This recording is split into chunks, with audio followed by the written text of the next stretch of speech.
Përshëndetje të nderuar shikues dhe mirë se vini në edicionin informativ të orës 14 këtu në Blu Televizion. Do të njihemi së bashku me zhvillimet më të fundit nga vendi, rajoni dhe bota. Nisi me aktualitet. Kryeministri Edi Rama ka zhvilluar këtë të hënë një takim në qytetin e Vlorës me deputet të qarkut dhe përfaqësues të administratës së bashkisë. Pranë zonës së plazhit të vjetër, Rama u prit nga Ministria e Shtetit për marrëdhëniet me Parlamentin dhe deputetja e qarkut Eriona Ismaili, si dhe nga kryetarja e bashkisë Brunilda Mersini. Pas vizitës 2 ditore në Dërmi, kryeministri i Shqipërisë Edi Rama është ndalur në qytetin e Vlorës në një prej restoranteve lokaleve në zonën e plazhit të vjetër. Rama, i cili ka mbritur vetëm pak minuta më parë, mësoi se do të takohet me deputetët e qarkut të Vlorës, por edhe me kryetarin e bashkisë. Në fokus priten të jenë zhvillimet apo edhe situata politike në qytetin e Vlorës.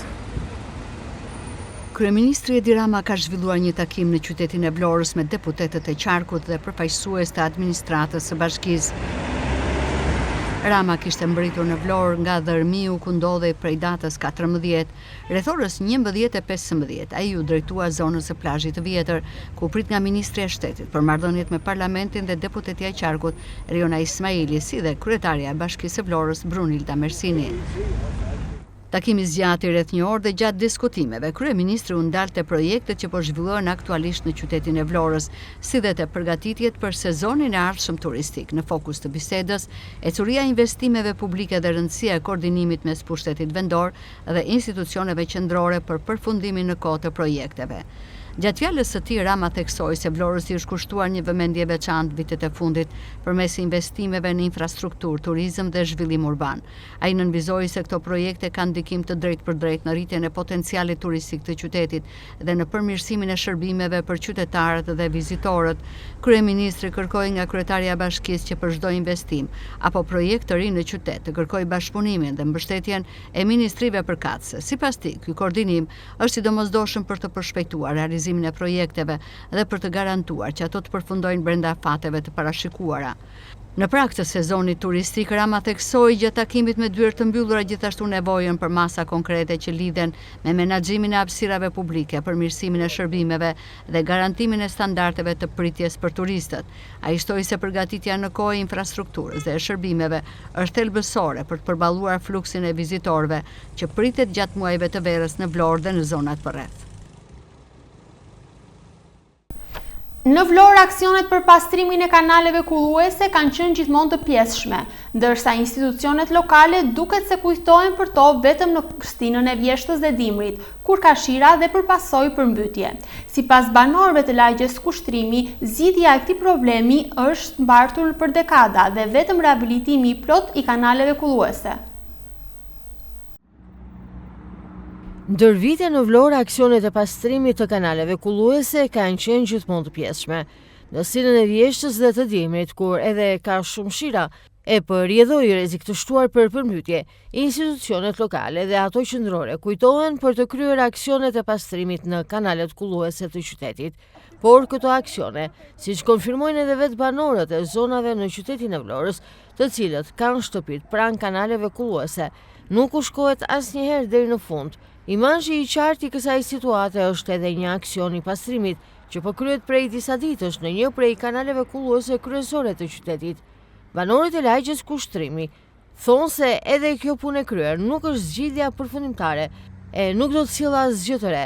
Sipas banorëve, zgjidhja e problemeve të mbartura ndër vite dhe dekada është vetëm riabilitimi i plot i kanaleve kulluese. Ky kishte një 2 vjetë, 3 që ishte pastruar, po tani u pastruar fundit herë.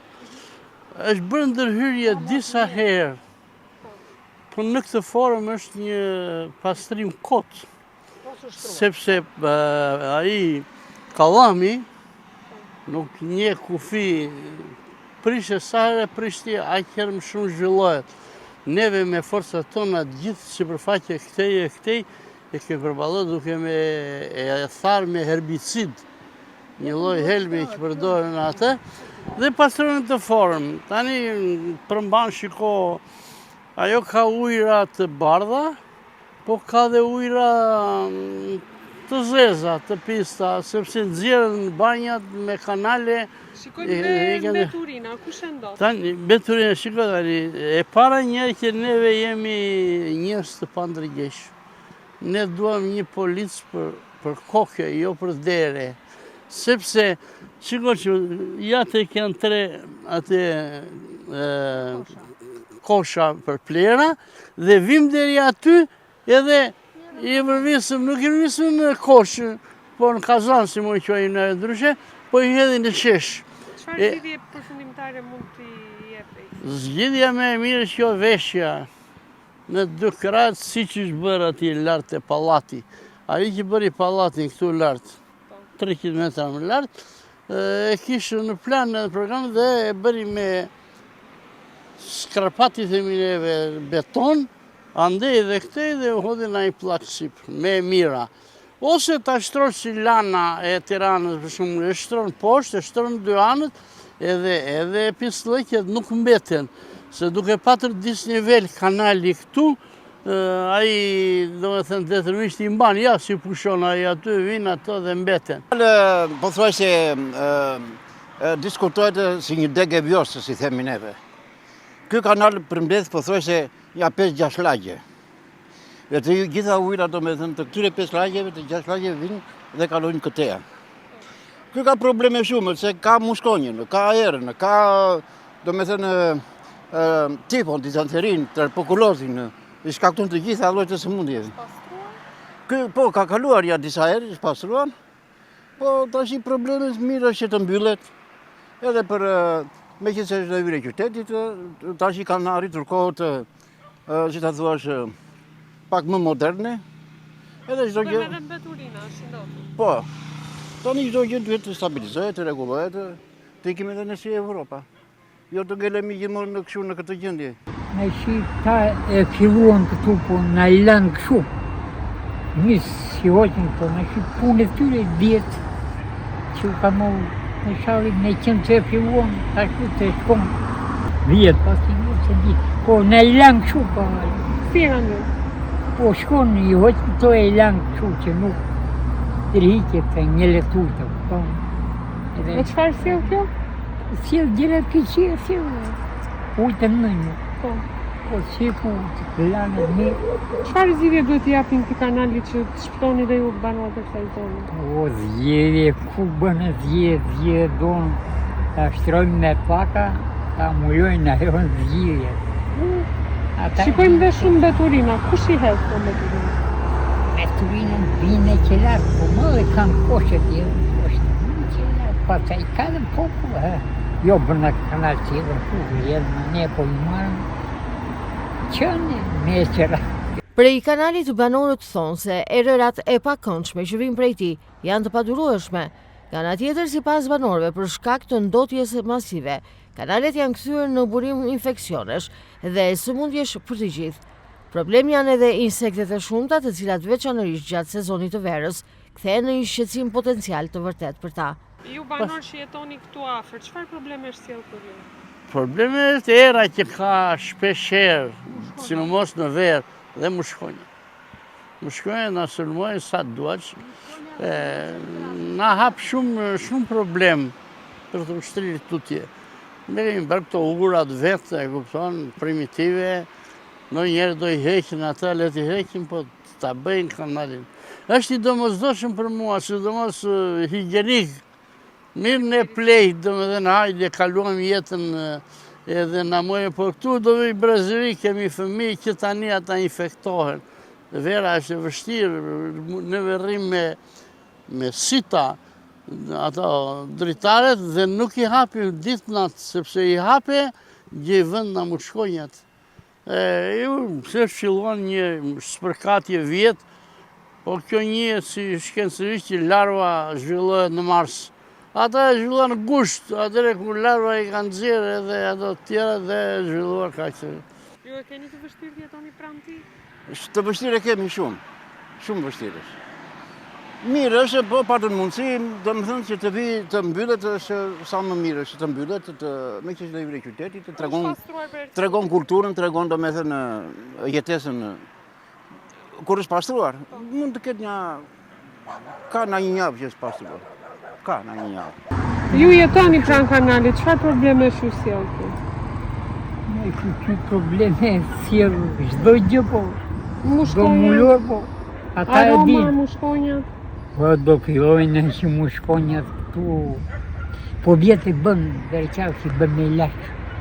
Një javë i bën. Aksioni për pastrimin e kanalit Kullues prej disa ditësh është ndërprer dhe nuk po vazhdon. Kujtojmë që ky është kanali që më 4 tetor të 2024-s përmbyti të gjithë qytetin e Vlorës, i cili vjen nga zona mbi spital në lagjen 15 tetori e përshkon disa lagje të qytetit për të derdhur më pas në hidrovorin kryesor. Dyfishimi i çmimit të pesticideve dhe plehrave kimike ka vënë në vështirësi fermerët e Varibopit në njësinë Cakëran. Sipas fermerëve, aktualisht çmimet e dapit dhe ures janë dyfishuar, ndërsa për shkak të lagështirës në këtë sezon ullin ka nevojë të spërkaten 2 deri në 3 herë, por me këto çmime është e pamundur.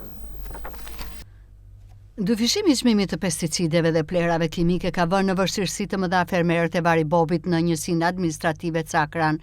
Në këtë periudhë të krahasitjes dhe plerimit ullinjve, ata pohojnë se krahasuar me vitin e mëparshëm, dapi dhe urea nga 40.000 lekë të vjetër për kuintal ka arritur në mbi 70.000 lekë, duke bërë situatën të papërballueshme për fermerët. Ata pohojnë gjithashtu se për shkak të çmimeve tepër të larta të pesticideve dhe mungesës së fuqisë punëtore, shumë fermerë të Varibopit i kanë braktisur tokat e mbjella me ullinj, duke i lënë pa vjel, pa pleruar dhe pa krahasitur. Jam një ndër fermerët që kam edhe unë kultivoj një sasi të madhe të rrezve të ullinit. Tani ne jemi mbas vjeljes, domethënë që është në janar, duke parë kohën, domethënë nëse ka ngrica ne nuk fillojmë krahasitje, po zakonisht fillojmë në muaj shkurt krahasitja. Edhe tani jemi në mes të krahasitjes. Krahasitja kërkon sepse ka domosdoshëm sepse ai po smori ajrosjen nuk të jep prodhim. E dyta, problemi mas si vjetë ka qenë në lagështire e tepërt ka qenë dhe sprekatja i cili ne duhet ta bëjmë 2 deri 3 herë. Pasi ulliri nga lagështira e tepërt ka krijuar nxitjen dhe verdhjen nga brenda, domethënë ka krijuar një myshk. Dhe është i domosdoshëm sepse ai të ul prodhimin. Problem tjetër që kemi ne si fermer është sepse ne duhet t'i plerojmë dhe plerat janë shumë të shtrenjta.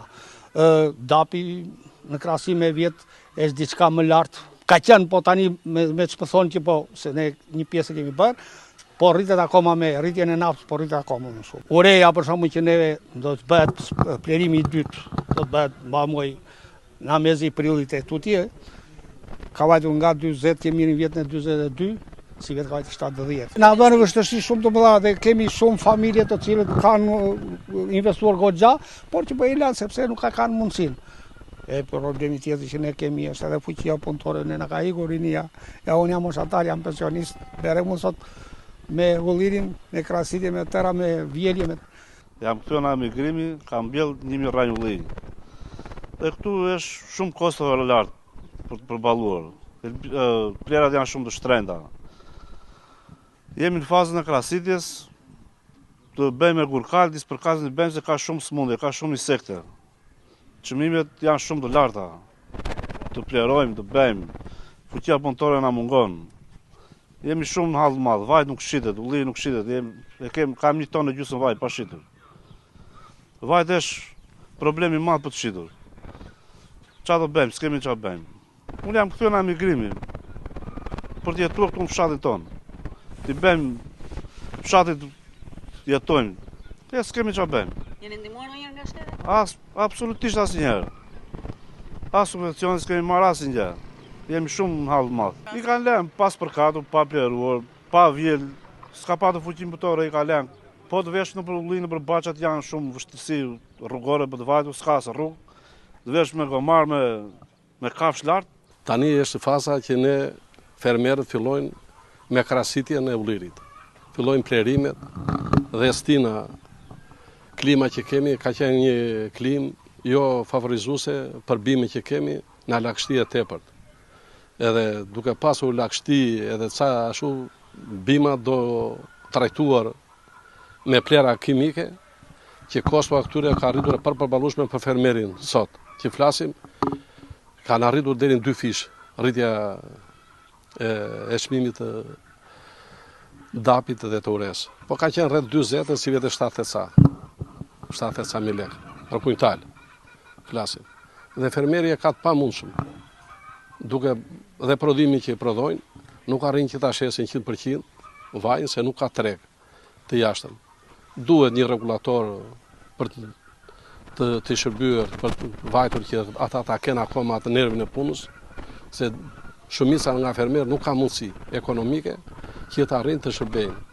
Fshati i Varibopit ka pasur para viteve 90 rreth 6.000 rrenjë ose dru frutor. Nësa sot ka 300.000.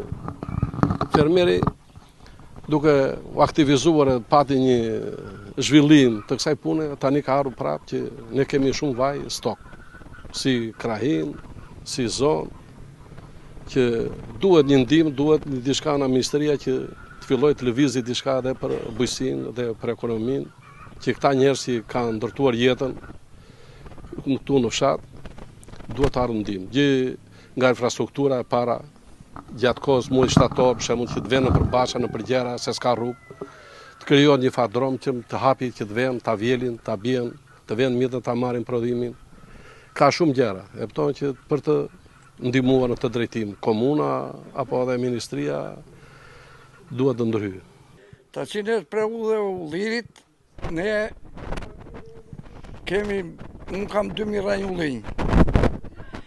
Shpenzimet, plerat i kemi 2 fishit të shtrenta, mos temi që më tepër.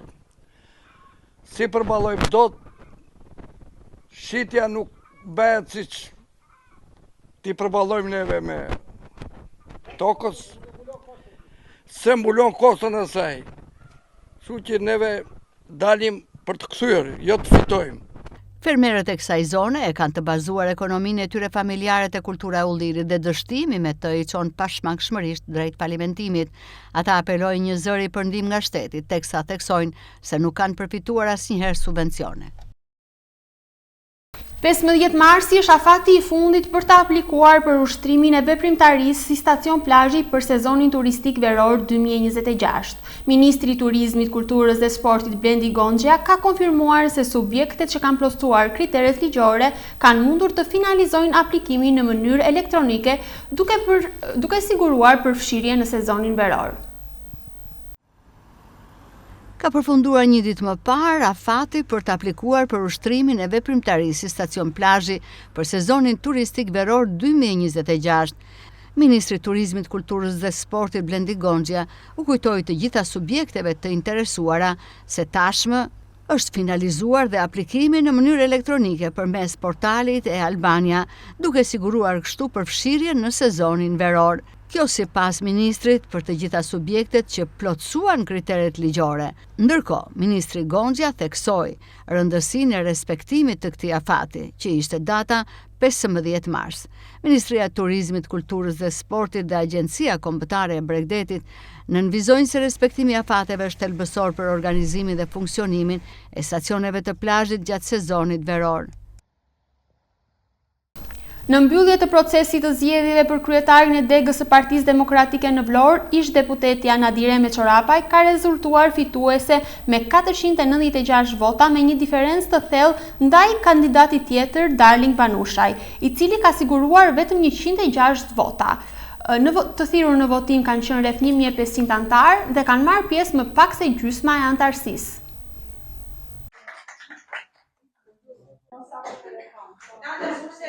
Në mbyllje të procesit të zgjedhjeve për kryetarin e degës së Partisë Demokratike në Vlorë, ish deputetja Nadire Meçorapaj ka rezultuar fituese. Sipas rezultateve përfundimtare, Nadire Meçorapaj ka marrë 496 vota, duke lënë pas me një diferencë të thellë kandidatin tjetër Darling Banushaj, i cili ka siguruar vetëm 106 vota. Ndërkohë të pavlefshme në proces janë numëruar edhe 13 vota. Me këtë rezultat, Nadire Meçorapaj shpallet zyrtarisht kryetare e re e degës së Partisë Demokratike në Vlorë. Ndërkohë procesi është vlerësuar i qetë e pa incidente, ndërsa të thirrur në votim rreth 1500 antar nga rezultatet, duket se kanë votuar më pak se gjysma e antarësisë. Rritja e çmimit të naftës pritet të ndikojë negativisht tek taksistët, por edhe tek transporti interurban me autobus. Sipas taksistëve, kjo rritje e vazhdueshme po i çon ata drejt vështirësive të mëdha ekonomike. E megjithatë, çmimi i biletave dhe tarifa e shërbimit për taksit nuk pritet të ndryshojë. Rritja e çmimit të naftës pritet të ndikojë negativisht tek taksistët, por dhe tek transporti interurban me autobus. Megjithatë, çmimi i biletave dhe tarifa e shërbimit për taksit nuk pritet të ndryshojnë apo të pësojnë rritje të menjëhershme. Sipas taksistëve, rritja e vazhdueshme e çmimit të karburantit po i çon ata drejt vështirësive të mëdha ekonomike. Madje disa prej tyre thonë se rrezikojnë falimentimin. Ata shprehin se taksimetrat nuk janë përshtatur ende me çmimin e ri të naftës dhe vazhdojnë të funksionojnë me vlerat e vjetra, gjë që ndikon drejt për drejt në të ardhurat e tyre. Sipas taksistëve, situata mbetet e vështirë dhe problematike, ndërsa presin reagimin e institucioneve shtetërore për të gjetur një zgjidhje që do të mundësojë vazhdimin e punës në këtë shërbim. Shumë prej taksistëve punojnë në këtë profesion prej gati 20 vitesh dhe shprehen se gjatë kësaj kohe janë përballur me problematika të shumta. Ore, punë nuk ka. Nafta është ngritur. E shikoni njerëzit kanë hipur. E ndjen shumë. Rritja e çmimit të naftës ju ka penalizuar? Po, shumë fare. Shumë.